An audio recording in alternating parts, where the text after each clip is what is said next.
Bismillahirrahmanirrahim. Assalamualaikum warahmatullahi wabarakatuh. Alhamdulillah hamdan katsiran thayyiban mubarakan fi kama yuhibbu rabbuna wa yarda. Asyhadu an la ilaha illallah wahdahu la syarikalah wa asyhadu anna Muhammadan abduhu wa rasuluh. Allahumma shalli ala Muhammadin wa ala alihi washabihi wa man tabi'ahum bi ihsanin ila yaumiddin. Amma ba'du. Para sahabat sekalian, rahimani wa rahimakumullah. Alhamdulillah kita bersyukur kepada Allah Subhanahu wa taala atas segala karunia dan nikmatnya yang tercurah kepada kita semuanya. Mudah-mudahan atas karunia dan nikmat tersebut menambah kesyukuran kita yang tidak lain dengan diimplementasikan dengan syukur, hakikat syukur yang sebenar-benarnya, menyadari bahwa semua nikmat itu adalah karunia dari Allah Subhanahu wa taala.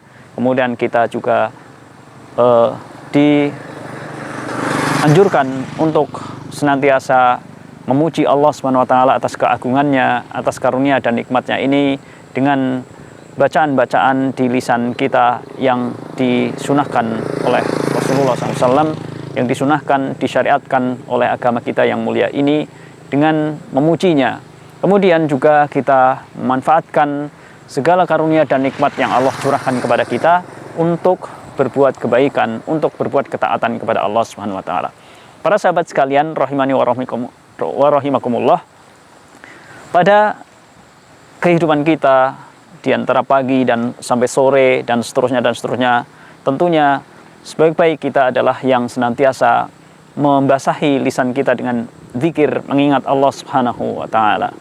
Ada zikir-zikir yang secara muqayyad telah disunahkan, diikat waktunya, diikat hitungannya, diikat momennya, dan seterusnya.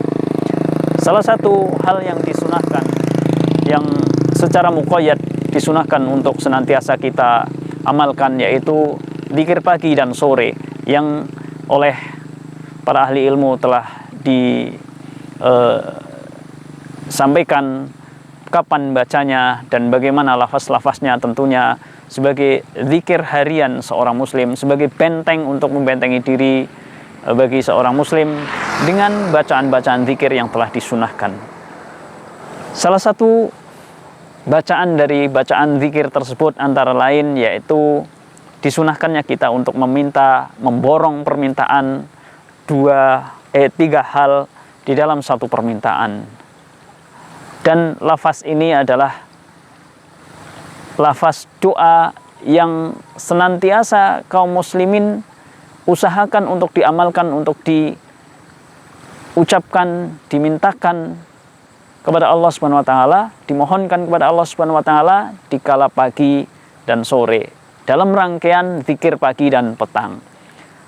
Doa itu apa? Para sahabat sekalian, niscaya kita semuanya telah berusaha menghafalnya, bahkan anak-anak telah menghafalnya. Allahumma inna nas'aluka ilman nafi'an wa rizqan thayyiban wa amalan mutaqabbala.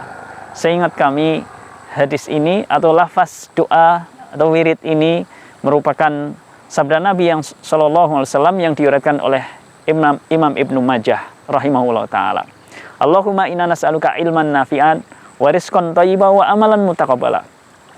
Pada kesempatan di sela-sela menghirup udara segar di daerah pegunungan untuk mengganti suasana, tadi di dalam perjalanan sempat membacanya hikmah-hikmah yang dapat dipetik daripada borongan doa tiga permintaan tersebut.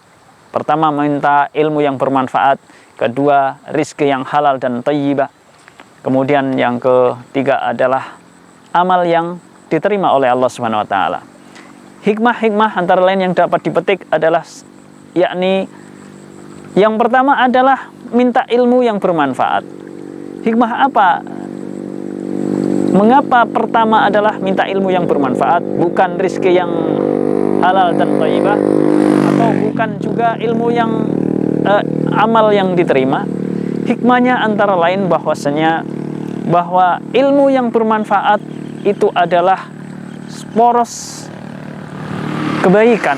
Ilmu yang bermanfaat adalah apa yang disampaikan atau apa yang difirmankan oleh Allah Subhanahu wa taala kemudian disabdakan oleh Nabi Shallallahu alaihi wasallam, itu adalah ilmu yang bermanfaat. Karena kita melihat nasihat para ulama betapa pentingnya ilmu dan Islam dibangun di atas ilmu. Oleh karena itu, Ilmu yang bermanfaat adalah ilmu yang akan melingkupi semua hal-hal yang menyakup halal haram. Itu adalah ilmu yang bermanfaat. Bahkan kita bisa membedakan rizki yang thayyibah dan halalan tentunya dengan ilmu. Kemudian juga kita bisa membedakan amal yang sahih, amal yang bersumber dari nas, yang sahih dari Al-Quran dan Sunnah, amal yang bersumber dengan ittiba kepada Rasulullah SAW tentunya dengan ilmu. Oleh karena itu hikmah yang pertama adalah kita minta kepada Allah ilmu yang bermanfaat.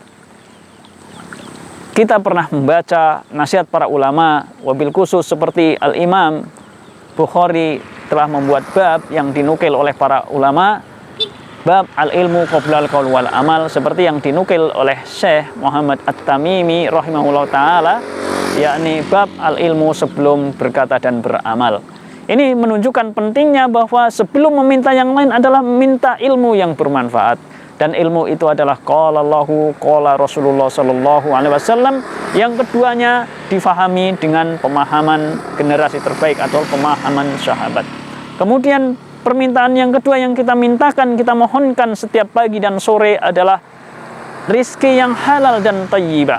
Rizki yang halal dan yang baik. Bagaimana seorang muslim akan bisa membedakan rizki yang halal dan baik kecuali dengan ilmu yang bermanfaat.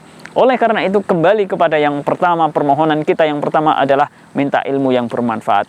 Seorang betapa agungnya, betapa besar keutamaannya apabila duduk di majelis ilmu yang di dalamnya dibahas Al-Quran, dikaji Al-Quran dan As-Sunnah, dibedakan mana yang halal, mana yang haram, mana yang syubhat, yang ada keraguan di dalamnya. Al-halalul bayyin wa haramul bayyin. Dan seterusnya kita telah mengetahui sama-sama akan sabda Rasulullah SAW tentang hal tersebut. Kemudian para sahabat sekalian, yang permintaan yang ketiga adalah kita minta kepada Allah Subhanahu wa taala agar amal kita diterima oleh Allah Subhanahu wa taala. Bagaimana seorang muslim mengklaim, berdoa memohon kepada Allah agar ilmunya, agar amalnya diterima oleh Allah Subhanahu wa taala?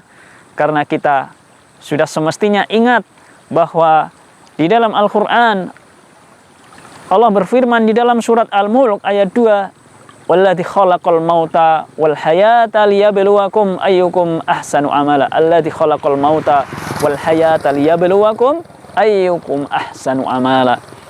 Dan sungguhnya kita diciptakan oleh Allah Subhanahu wa taala untuk beribadah kepada Allah Subhanahu wa taala, dan kita untuk berlomba-lomba, kita diuji siapa di antara kita yang terbaik amalnya. Yang terbaik amalnya bukan yang banyak amalnya. Untuk apa jika banyak namun tidak baik?